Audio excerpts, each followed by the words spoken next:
বৌদি ভাই, তুমি তো সব সময় বলো যে মহাপ্রভু তোমার সাথে আছে, তাহলে ওনার ওপর একটু ভরসা রাখো না। তোর মনে অনেক প্রশ্ন জমে আছে, তাই না? আজকে আমি তোর সব প্রশ্নের উত্তর দেব। ভালো করে শোন। গত জন্মে অক্ষয় যেমন ফুলকে ভালোবেসেছিল, ঠিক তেমনই মুরারিকে ভালোবেসেছিল তমালিকা নামের এক দেবদাসী।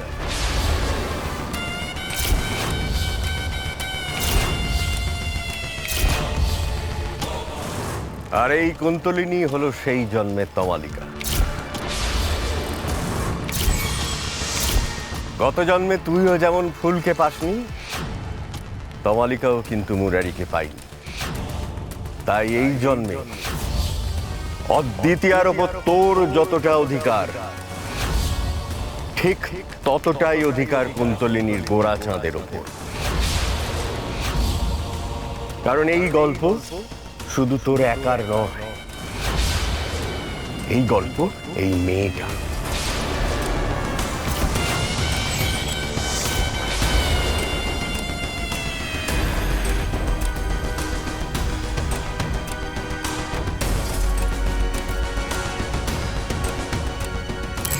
অন্ধকারের শক্তিরা একজোট হচ্ছে। অন্ধকারের শক্তিকে আটকাতে গেলে শুভ শক্তিকে জাগিয়ে তুলতে হবে। তার জন্য তোদের দুজনকে এক হতে হবে। ওই বইয়ের দ্বিতীয় খণ্ড খুঁজে বার কর। তোদের পূর্বজন্মের প্রতিটা রহস্য তোকে উদ্ঘাটন করতে হবে।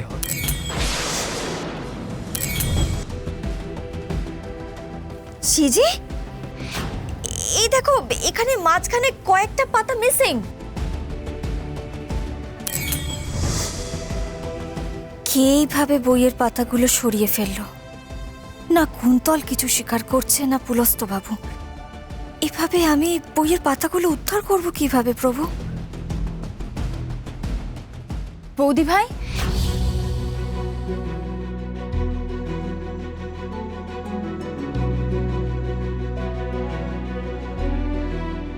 কি হলো বলো তো?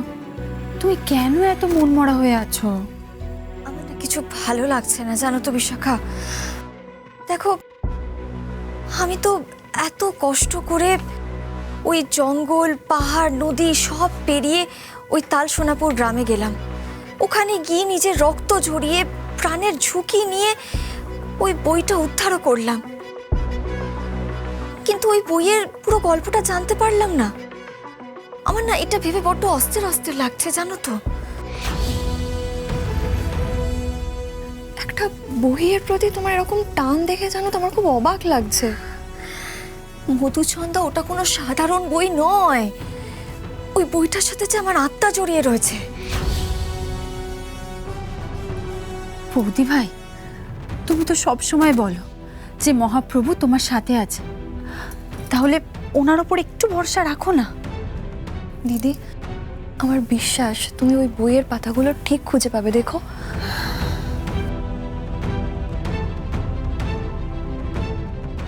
হাল ছাড়িস না রে মা, লেগে পড়ে থাক।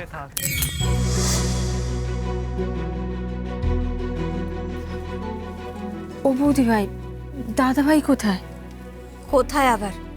আমার উপরে রাগ করে তো সকাল থেকে মন্দিরেই বসে আছে।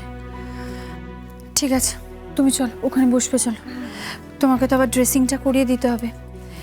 এমনি তোমার যে জায়গায় লেগেছে, তোমাকে শাড়িটা চেঞ্জ করিয়ে আবার অন্যভাবে পরিয়ে দিতে হবে। দাও।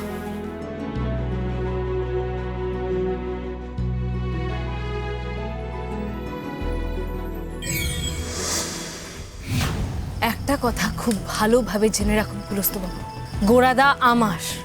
আর আপনি যদি গোড়াদার আর কোনো ক্ষতি করার চেষ্টা করেন, তাহলে কিন্তু আমি আপনাকে ছেড়ে কথা বলবো না। চোখ নামিয়ে কথা বলো কুন্তল, না হলে কিন্তু।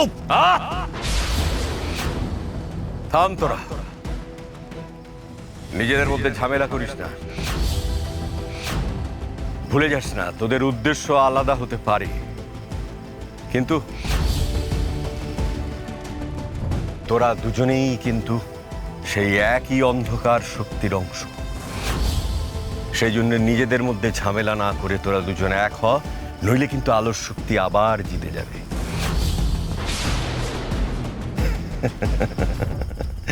এই জন্মেও তোরা দুজনেই হেরে যাবে। না তুই পাবি অদ্বিতীয়াকে, না তুই পাবি গোরাচাঁদকে।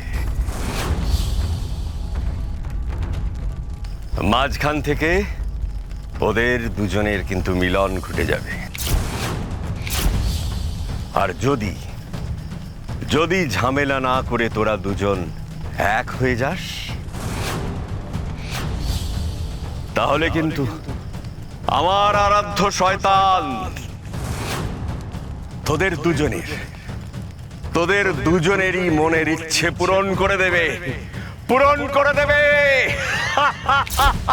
অন্ধকারের রাজা তোদের দুজনের ইচ্ছেই পূরণ করে দেবে রে।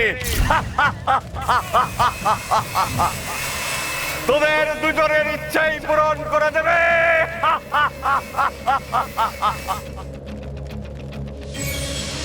কিন্তু কিন্তু একটা কথা আমি বুঝতে পারছি না, আমাদের ইচ্ছেটা তো পরিষ্কার, কিন্তু আপনি আপনি আমাদের সাথে এরকম ভাবে জড়িয়ে আছেন কেন বলুন তো? আপনার কি লাভ?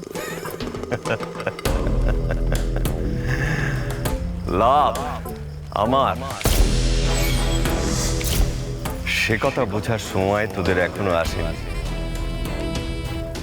আমার অভিসন্ধি অনেক বড়।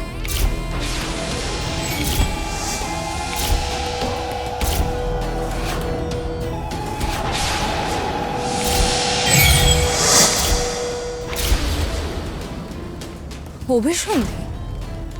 কি বড় অভিসন্ধি? আরে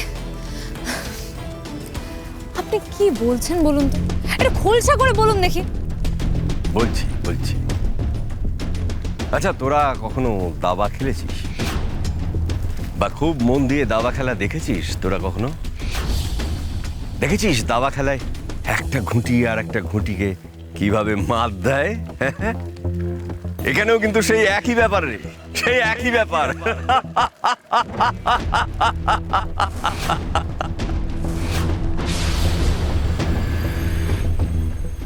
তুমি এখানটা বসো, আমি তোমার ড্রেসিংটা করে দিই। আমি বসো। হ্যাঁ,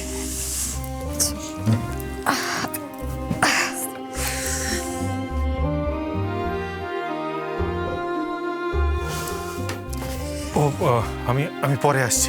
এই দাদা ভাই দাঁড়া। বলছি তুই একবার এদিকে আয় তো। কেন? আরে চো না, আয়। বলছি তুই তো চলে এসেছিস, তুই যখন এসে গেছিস তাহলে তুই বৌদি ভাই ড্রেসিংটা করে দে। আর এমনি তোর মতো কি আমরা অত ভালো ড্রেসিং করতে পারি নাকি?